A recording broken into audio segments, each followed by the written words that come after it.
Maximum news, the leaker has been caught, ladies and gentlemen. Allegedly, at least that's what reporters are saying. If you do not know what I'm talking about, I do not know why that is. You must be living under a rock if you're a gamer.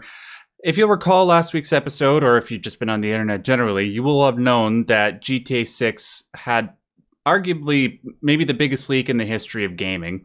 A whole bunch of assets from that game were leaked, a whole bunch of details. We know where it's going to be located, who the protagonists are, certain gameplay details, and it was a really, really bad situation, obviously, for Rockstar. It you could argue was interesting for some GTA fans to see, but overall, probably arguably a really bad situation, generally speaking. We're here to provide you with some very quick updates in regards to all that. Rockstar, last week we talked about how long is it going to take before Rockstar responds to the whole situation. Are they just going to pretend that it didn't actually happen? Well, they didn't. They actually were quite upfront with all this. The day after we recorded, Rockstar put out a tweet saying that, yes, they are very disappointed. Yes, there was a leak. People have hacked into our system and released footage of the upcoming GTA 6. However, in the post, they said that development won't be delayed. And that's one thing that a lot of people were worried about, because in a lot of the clips, there was source code on screen. And when source code is leaked, it can make it easier for people to hack the game when it comes out, particularly the multiplayer. That was a big concern. However, they are saying that. We don't know if that's actually true. We don't know if they're just putting on a brave face, but that's just what they're saying. And that's all we can really go off of. Or they're shoving it onto the developers. Right. Yeah. Which is really crap. Yeah. Moving on. Thankfully, as you could have probably told, what's the right word? I don't know. By the thumbnail for this video, the hacker has allegedly been caught. City of London police arrested either a 16 or a 17-year-old kid from Oxfordshire, UK. Yes, it's an actual name of a city. It's not a parody. Yeah, they do put shire on the end of everything there, and I say that as somebody whose family comes from the UK. He was either the leader or a member of an internet gang called Lapsus $sign ransomware. And I know it sounds kind of ridiculous, like, who the heck are they? Just some random hacker group? Well, no, they're actually kind of, unfortunately, a big deal. They have been linked to hacks that have happened for companies like Samsung, Nvidia, Microsoft, Ubisoft, and most recently Uber, because that was a name that apparently that was the company that got hacked right before the Rockstar hack happened. But it seems like they caught him. City of London police are working with the FBI and the U.S. Department of Justice. And Sybe, we knew when this happened that, like, Take-Two, they don't play when it comes to legal issues. When this happened, we knew they were going to use the full force of the law on whoever this person was. And in GTA terms, this just went from 5 stars to 6 stars. Although if you're an old school GTA fan, it's more like going from 6 stars to 7 stars. This is how big a deal this is. And just a few other things. There is evidence that before he got arrested, he was going to leak more stuff. There was evidence that he was going to share a PDF design document based off of an internal wiki that developers could refer to. He was going to sell the GTA 5 source code, which would have been a monumental disaster. No word on whether or not he was selling the GTA 6 stuff. All we know is that for the GTA 5 source code, he was looking for no less than 5 figures. Unfortunately for him, he wasn't able to find a place where he could post the assets or sell the assets, because, he would show up on GTA forums, on Telegram, but the admins there wouldn't allow it because, it's dealing with illegal stuff and they didn't want to get it involved with the lawyers over at Take-Two. So it seems that it's pretty much over right now. There won't be any more leaks, thankfully, for the developers. I will say one last thing just to end on a positive note with this story. But before I get to that, Sybe, just any thoughts or reactions to the information that I just relayed? There's 3 types of leakers and hackers and people who gather information and utilize information. This is the worst type where somebody will hack into a company, run essentially a bulldozer through it, take a whole bunch of stuff, and then laugh it off as if it was a joke or try to profit off of it.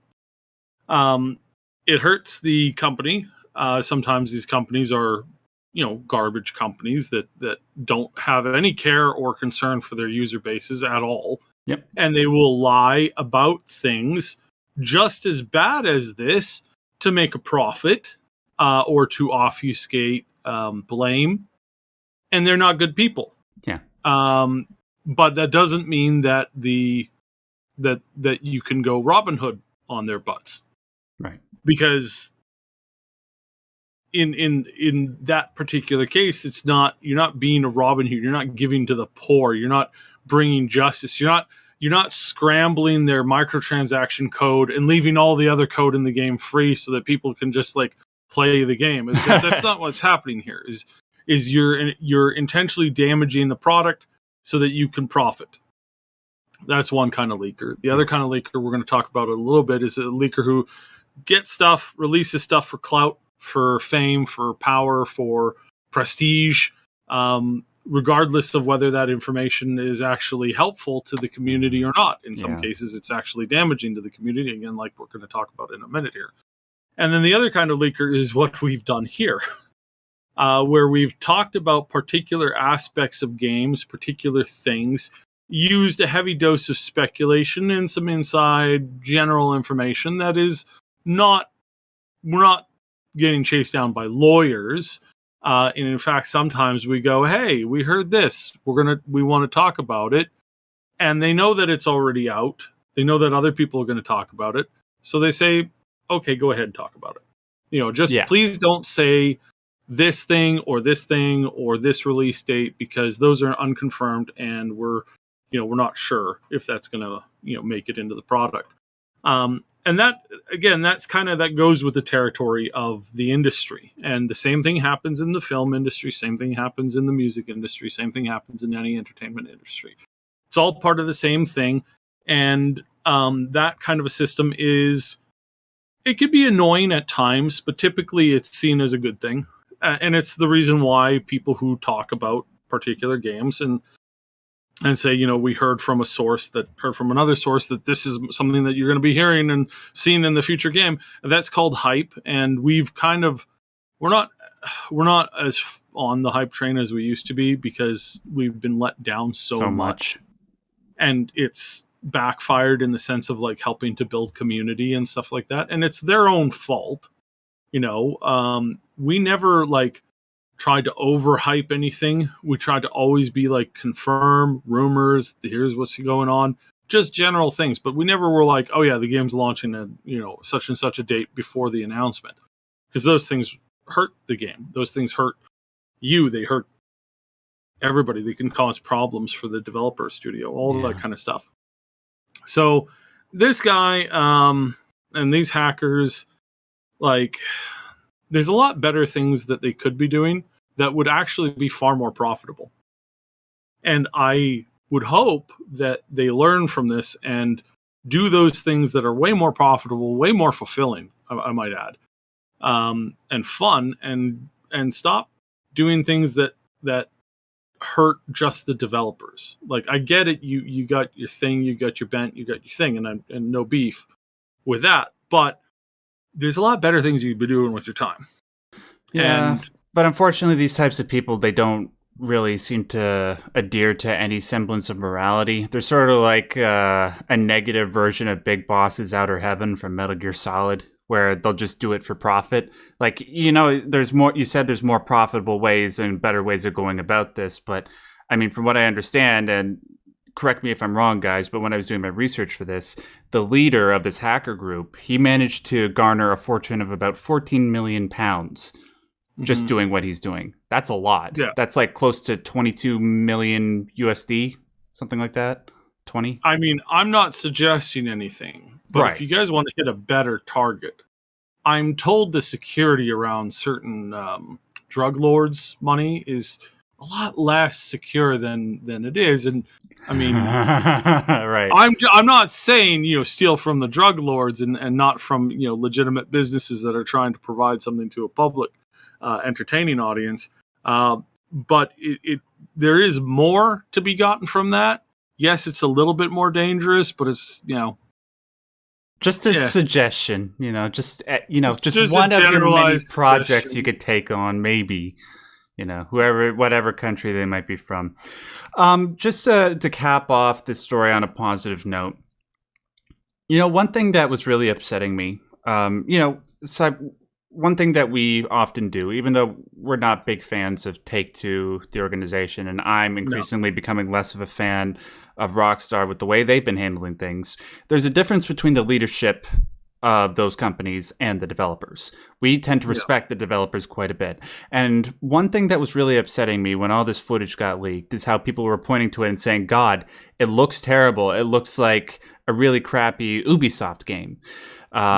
And what a lot of these people didn't seem to realize is that this is how most games look when they're at that stage of development. And from all indications, it seemed like the footage that we got was either a year or 2 years old. And even then, it still looked quite impressive. But people seem to think that, well, if this is leaked footage, why does it look so bad? Well, that's the reason why. And as a form of solidarity with the developers, and because they felt so bad for them, companies all across the world started posting pre-alpha footage from their games, what those games looked like at that stage of development, so that people could get a better understanding of why it's really, really wrong to criticize the game as it looked in that leaked footage. So there were companies like Remedy posting pre-alpha footage of Control, Naughty Dog showing pre-alpha and alpha footage of Uncharted and The Last of Us, and pretty much all the companies that did this, it seemed like the footage they showed looked worse than what Rockstar showed with the footage in their leaks. So in that way, there was sort of a positive moment of light and solidarity within the gaming world to come out of this. And I hope that that was able to sort of encourage the developers over at Rockstar to get back up on their feet and push forward. And what Sab and I hope, even though I know GTA isn't really your jam, we hope that it turns out to be a great game. So yeah, that was really nice. Yeah. Did you what other companies do you know what I'm talking about, Sab? Were you looking on Twitter when all this was happening? Yeah, it's fine. Yeah, so hope that this is all basically been resolved right now. Rockstar can go back to creating what we hope to be a great game. Let's move on to unfortunately we do have actually some really good and really cool news to share with you guys later on, but unfortunately we do have to deal with a great deal of pretty bad news, and Simon's got to go pretty soon, so we're going to go through it pretty quickly, so you don't have to dwell on the depression too much. What a whole bunch of stuff going on with Twitch this week. There was like the payment thing, and then there was the problem with gambling. What else was there, Saib? I think there was a couple of other things. Everything went to hell in a handbasket very quickly. So a bunch of drama in the form of some people getting outed as doing terrible things. One of the bigger streamers on the platform scammed over $300,000 or pounds from his friends, his fellow streamers, and their audiences. And this was terrible. Some of the Twitch streamers, two of the bigger ones, have gotten together and paid a lot of those people back. So that's great. But the punishment still needs to come down on this guy. And sure. As of the story a couple days ago, and really, I didn't bother to check for the update because this in and of itself is damning enough. He wasn't banned from Twitch for several days. The evidence was out. It was real. He admitted to it, and he was still not banned from Twitch. And it just goes to show that there's a club, and when you're in it, you're in it, and when you're not in it, is he banned now? I don't know, but that's kind of aside from the point, because it was several days sure. where he had it had been proven 100%. and Twitch still didn't remove him. They still didn't delete him from Twitch, and that is a problem. Regardless of whether they later on said, I guess we should, sure, yeah, we'll deal with this now, I guess. It's like, it's so infuriating that they'll do that, and anger inducing. Well, it's money. So yeah, if they get rid of the top streamers, they lose, their what's going to be now 50-50 share, when it was 30-70 for some of these bigger streamers. Sorry, continue. Well, that's not happening anymore either. So they've made an announcement that 70-30 thing is going away. Everybody's going to go back to 50-50, and you can make more money if you bombard your viewers with ads, which are oftentimes they're not targeted. There's very little like ad diversity, so you see the same ad in a row 3 times. Yep. And it's like, okay, I get it. Audible's really great, but it's like, which is also another Amazon company. Do you guys not have any do you not have any way to like diversify this, to mix this up, to outthink or to rethink where you are in the whole advertising situation? Well, why should they have to? They're Amazon. Yeah. They're the biggest company in the world. And then there was a groping thing that came out, and one of the streamers was like, "It's not bad, it's not as bad as other things that they could have done. I don't see why everybody has to be so angry about it." I really had to dumb that down because the guy who said that clearly wasn't thinking at all. And the other guy who's the actual target of the who actually did the groping, again, proposed, like, we don't know if it's true or not, but alleged, yeah. But it more or less, there's been enough stuff going on about it where everybody more or less involved in the situation kind of acknowledges that it happened. And so at that moment, it's like, all right, well, somebody needs to, there needs to be some stuff about this, and we need to have some accountability. But one of the guys was just more upset that he couldn't play with his buddy than, because everybody was blowing it out of proportion. It's like, well, yeah, you did touch somebody, or that person did touch somebody when they were out. So that's kind of not good. Which also reminds, is a reminder, is like, you can't trust people in the way that some people think they can. You should never go to a place where you're surrounded with people who are business acquaintances, that kind of scenario, and then drink and then pass out. Like that's not a good thing. Please don't do that. Yeah. It's not. I'm not victim blaming here. That's not the point of this. What I'm saying is, like, please don't. If you're going to a party, always have somebody there who can watch your back. Preferably, somebody who's not attracted to you physically. Who's like a friend or a sister or somebody who you can like count on, or a brother in some cases. That you can really count on to watch your back. Don't get hammered at events, at parties with without being able to trust everybody there implicitly. And even then, that's not really a good idea.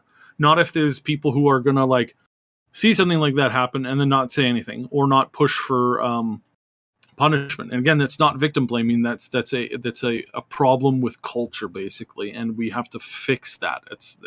That has to be fixed, and it gets fixed partially by not allowing yourself to get into that situation. And again, it's not your fault that happened. It's like be smart about what you're doing and who you're surrounding yourself with, and remember that just because people are big fancy stars doesn't mean that their morality is better than normal people's, and oftentimes it's a lot worse. Yeah. And again, I can't stress this enough. It's not victim blaming to say, yeah, you probably shouldn't walk down that dark alley. It's like, in a perfect world, you should have the right to walk down whatever alley you want to.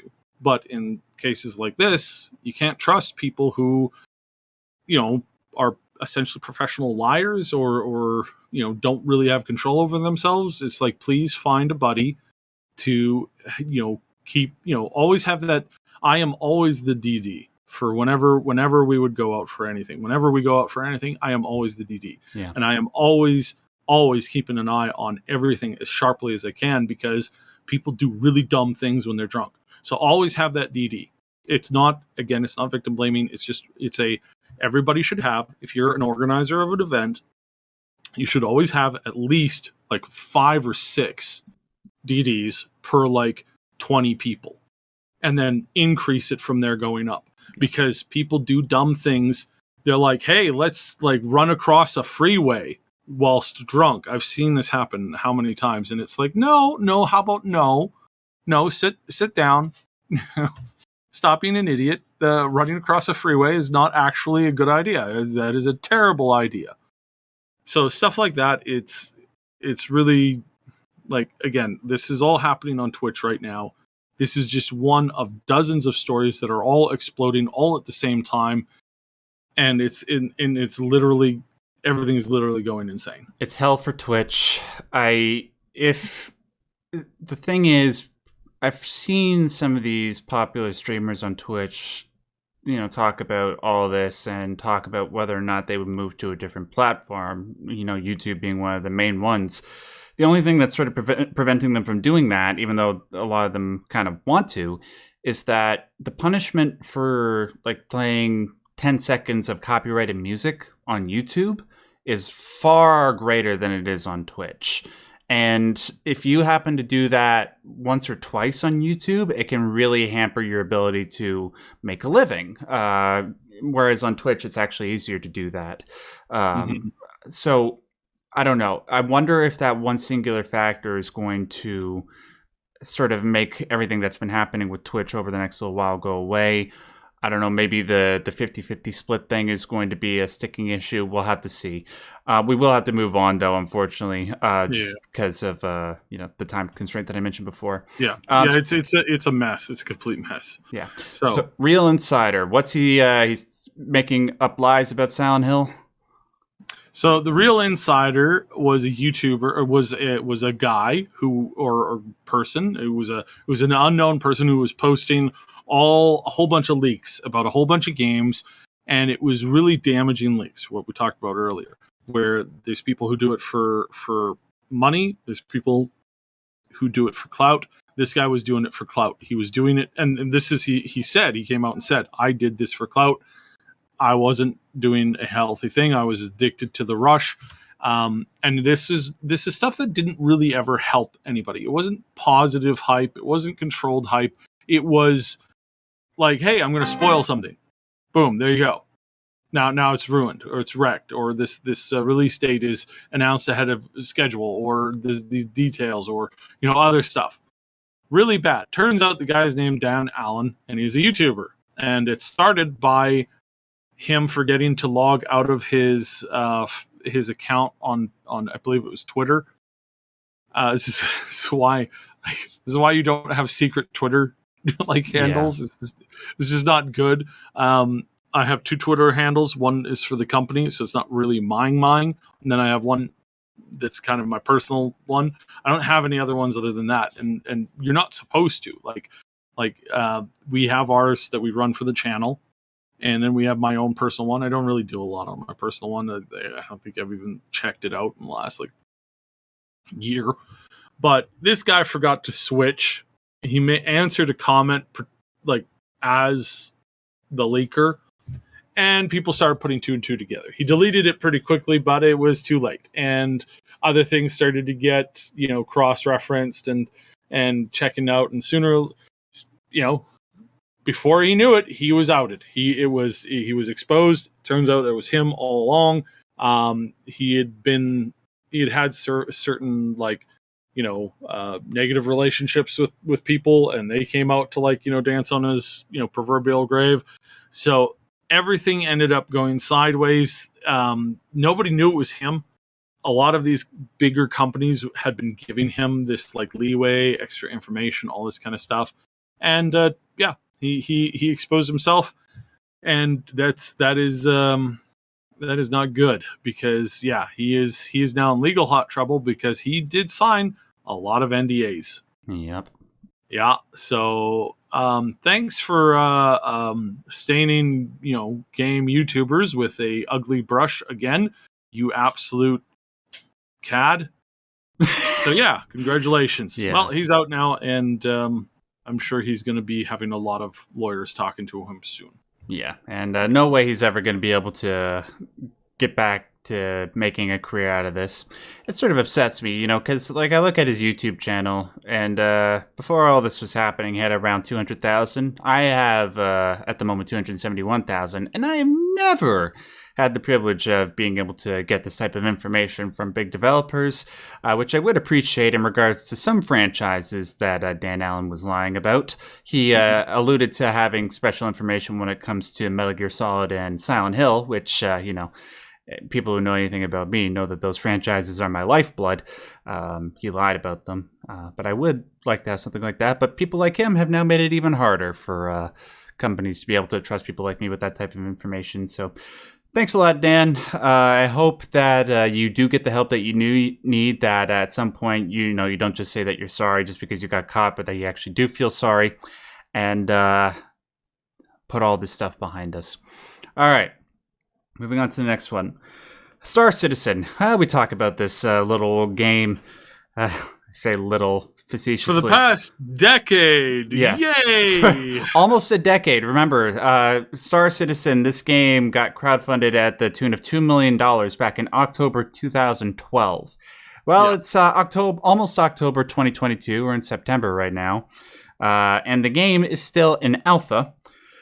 Check this out, Side. The game has now raised over $500 million, that's with a B, $billion over the last decade, with 20% of that, $100 million, having been raised in the last 10 months. Now, to put this into perspective for you guys, let's compare it to some of the other most expensive games that have ever been produced. I looked up a list for this, and apparently, in terms of games that have had the most money spent on them, the one that comes after Star Citizen was Star Wars The Old Republic. Now, that one doesn't really count because it's an ongoing MMO. You're constantly spending money on it, constantly producing content. So let's go to a single-player game. The third most expensive game ever made, apparently, is Cyberpunk 2077. That game was in development for roughly 8 years. And in total, it appears that rebooted like several times. Exactly. And in total, it appears that roughly $175 million was spent on it in that 8-year period. So that is roughly a third of the total amount of money that has been spent on Star Citizen. And we still haven't got it yet. We still don't know when this game is coming out. They're still selling ships so that you can get early access to the game. I just thought that, it's a cyclical thing. We talk about Star Citizen every couple months on the show. We make fun of it and then we move on. So I only really learned about Star Citizen a couple of years ago. I imagine this is something that you've been following ever since it was announced. Do you know of anything in regards to the project that might indicate when it's coming out? No. I had... In a long time ago, I was reaching out because I was very curious about it. I grew up on one of my favorite games being a spin-off of the oh dear, I hope I remember this right. It was like the Wing Commander series. Oh yeah. So there was a couple different Wing Commander series. One of the Wing Commanders that came out was a trading space game, which this game was one of the, and that's the name, I can't remember the name of it, but it was basically like you fly from one system to another, buying stuff, selling stuff, trading ships, doing missions. Are you thinking about Elite Dangerous? No. This was way, way before this. The space games in the DOS era of gaming were absolutely huge because of the way that they did the tech. The tech was, you had so many more planets, you had so many more systems, you had so much space, and current games can't get back to that with with the level of graphics that they're working on right now, because it just doesn't function that way. Like just like it's like one of the earlier Elder Scrolls games. It was almost as big as England, and you can't do that anymore because of tech. And yes, there was a lot of empty space and stuff like that. But it's like nowadays you need to cram more stuff into smaller spaces, so you can't really do that with current ones. That's what they're trying to do with this one, trying to make a version of it. But my goodness, they have been slamming their head against the wall for a very long time on this, or they've been just iterating. They have a cash cow and they're kind of maybe afraid to make it go. And I know, again, I know some people are really excited for it. Some people really upset when I talked about this last time because, we want a game made, when it's ready kind of thing. There's when it's ready, then there's like intentionally like dragging out development. And I can say that once we hit the decade of a game being in alpha, not being in alpha because of like, marketing reasons or like, ability to like move around certain rules on certain platforms reasons, which there are, it's the same reason why there's some of Fortnite stuff is still technically in beta. I'm not talking about that. I'm talking about core systems, the core experience, being able to at least open up a thing with that, just at least one thing, like start with a system, just one system, and just start growing it from there. Well, they tried that, and it wasn't the same thing because it wasn't the same thing. Okay. Yeah, it different gameplay loop, different like everything involved in that. But they started with that, and then things have just kind of, I think they've spiraled out of control, and I think they're trying to figure out how to make it, like how to fix it, but I don't know if they'll ever be able to or not. Yeah, and that's kind of the prime example of that is like recently, I think it was around a year ago, they announced something like a roadmap to the roadmap. That was a big meme going on around, and I don't know if that ever materialized.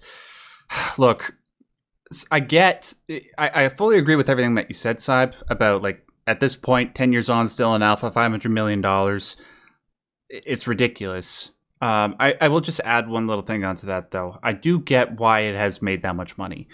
Because what this game is promising would be legendary. It would be the biggest, most technically crafted game ever. The idea of like this self-contained star system where you can get in your ship, go from one planet to the other, and the planets are planet-sized planets. I hope that people like the game eventually starts to speed up production, especially with Star Citizen coming out next year, and they're sort of promising everything with the exception of being able to go from planet to planet like seamlessly, like in No Man's Sky.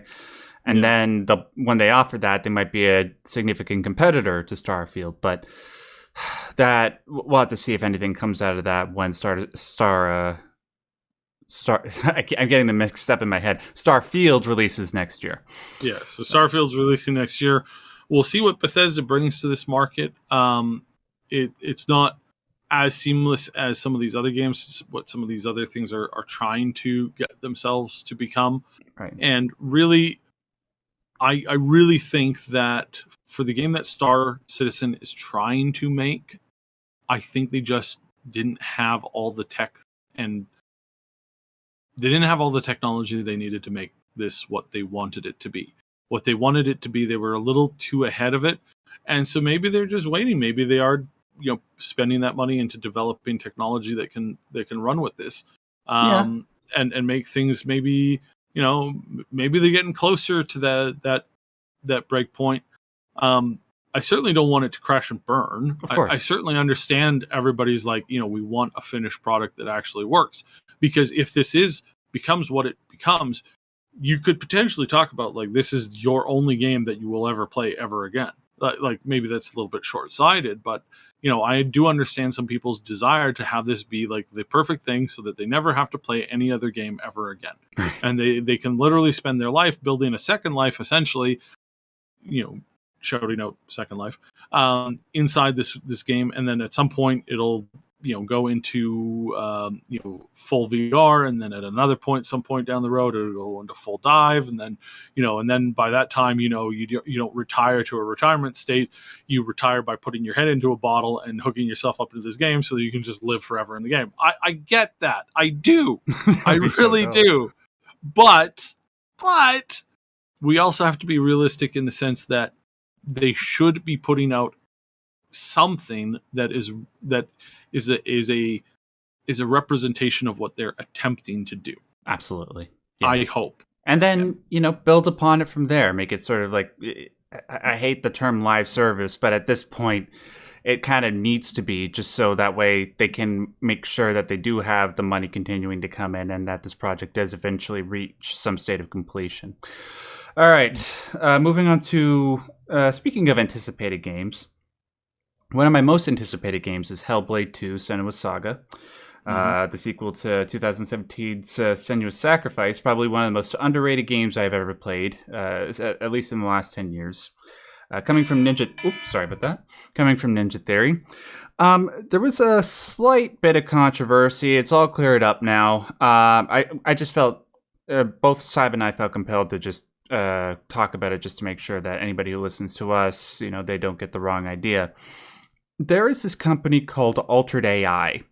They are at the moment providing AI-generated voices to companies that request them, AI-generated dialogue. And there was this article that was talking about it. It comes from news.com.au. They reference 2 companies that have currently made use of this technology, amongst tons. One of them is the creators of a game that just came out recently called The Ascent. It's a cyberpunky type game that used AI-generated voice dialogue. And then another one was Ninja Theory, the developers behind Hellblade. Now, the obvious... and some people were not happy about this. Oh, no. No, and I understand why. Like, the idea of... Some people came out and said, hey, how dare you do this? What do you think we are? You think this is unacceptable. Die. And yeah. Well, that was their very reasonable, calculated response. Well, there is a certain degree of reason to that, because, if you've listened to some of these AI created voices and the lines they deliver, a lot of them at times, they can be indistinguishable from actual voice actors. The technology is literally that good. And the idea, voice actors are already underappreciated when it comes to the entertainment industry. If this was going to replace them, that would lead to a riot. And I would personally be on the side of the voice actors. But we're not there yet. And I understand why people thought that was the case here for Ninja Theory, but it's not. Apparently, what companies like Ninja Theory do with these AI-generated voice lines is they put them in place so that they can use them to pre-craft cinematics and stuff like that before they add in the actual voice actors, right? It's for the purpose of expediency, let's say. They're not replacing Melina Juergens playing Senua. And I mean, if they did, I would be pissed off because she was amazing in the first game. They're not doing that for any of the other characters. They're going to use voice actors. It's just being used to help them pre-plan. And that's something a lot of companies are doing. I'm not saying that at some point there won't be a problem where actual voice actors are being replaced by AI, but there will be, but this isn't the case. Syb, did you have anything else you wanted to add to that? Like I said, there will be. Yes. There will come a day when the vast majority of the entertainment you consume is created by AI algorithms, not completely, but in part, such as the actual performance of it. But the writing will be, I mean, eventually even the writing might be, but I kind of doubt that'll be a thing. It's like you can replicate with AI, you can't create with AI, like current level AI. And there's a difference between true AI, the AI that people keep saying, oh, this is AI. It's not AI. This is VI. It's a virtual intelligence, not an actual artificial intelligence. There's a big distinction between those two. Ash and I are thinking about doing a big podcast on that at some point in the future. But the the VI, what the VI does is it allows you, instead of waiting 3 months for somebody to finish recording 10,000 lines of dialogue, you can just press a button and all that dialogue will appear. That way you can get to work, working on mouth movements and cinematography and pacing and the performance, whilst waiting for somebody to actually come out with an absolute banger of an experience. So yeah, that's kind of a thing. Yeah. We are getting in regards to what you just said, there are some versions of AI, or as you say, VI, that are getting to the point where they could replace. Like, there's this one, I think it's called Dolly. I guarantee you, what you've seen and what you're hearing right now is like a couple of years behind the tech that's actually being worked on. That's going to come out sooner. I think by this time next year, you won't be able to really distinguish the difference between a lot of these people, between a lot of these voice actors and the artificial ones, and that voice actors actually selling their voice print will be far more valuable to a lot of these companies, and then they'll be able to like do a lot less whilst making probably, hopefully, we hope a lot more. Yeah. But once that happens, you're also going to see this in art. You're also going to see this in film and movies and stuff like that. I've talked about this a number of times where there will come a point with a particular engine that you'll say, "Hello, computer, I've uploaded this book. I would like you to make a video game out of this book that is, covers all the major plot points and stuff like this. Make it an action RPG in the style of Skyrim, 30%, Zelda, 20%, and say 50%, JoJo's Bizarre Adventure." Yeah, and in Saib's case, it'd be 200% anime. So just go ahead. No, I don't. Anime is not actually my number one art style. Anyways, you will snap your fingers, and then after a little while, it will pop out the game, and you'll be able to just jump into it. Now, again, this is like both terrifying and amazing, and this is coming 100%. And now, whether or not this is a good thing or a bad thing, how the markets will adjust to it, does this mean that we'll just get a bunch of mass manufactured AI games with no heart, with no personal, styling and that? Or is it something that some bigger companies will be able to take and then make worlds that are literally so big that you'll never get the end of it? You'll never really be able to pull up a guide that shows you exactly how to get through one particular thing of it, because it's always changing, it's always morphing, and instead the guides will become more so about how to become a good player within the game, how to like learn how to become better at certain things, instead of just trying to like brute force a solution because you're in the hollowed grotto. Oh, the hollowed grotto, you have to go down, find the third pillar, you tap the stone 3 times, and then that pops out this thing that you take over to this other thing, and you do that, and then you're done. It's like, instead of that, it'll be, oh yeah, well, they mix up that every time you go, so it's completely different every single time that everybody goes, but it's an amazing dungeon, and you just have to like figure it out on your own, and here's some things to look for, but that's the general guide. It's like that day is coming. Yeah.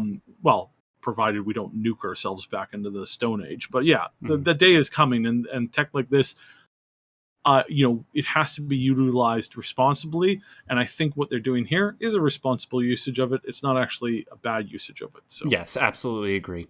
Now, speaking of the difference between good uses of AI and bad uses of AI, I would like to conclude this show on what I argue to be a really good, really cool use of AI. So, NVIDIA. They're known for a lot of things. Primarily, they're known for the graphics cards they produce. I have been with NVIDIA for the last several years. I'm a big fan of the way they do their graphics cards. Recently, they announced their 4090 series. The most recent one was the 3090.